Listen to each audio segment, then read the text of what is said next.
Hi mga ats ko. So, ayan yung kakambal ko guys. Nagtitiktok kami dyan. So, sabi niya huwag kong lagyan ng boses. I-voice, ano ko nilang daw. Tapos, ayun, tinitilis lang yan ha. Pero magkambal kami ha. Walang mali siya yan ha.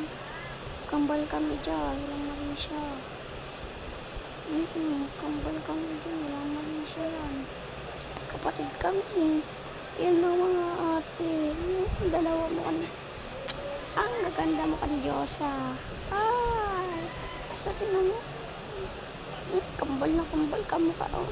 Damit, buhok, mukha, kulay. Ay.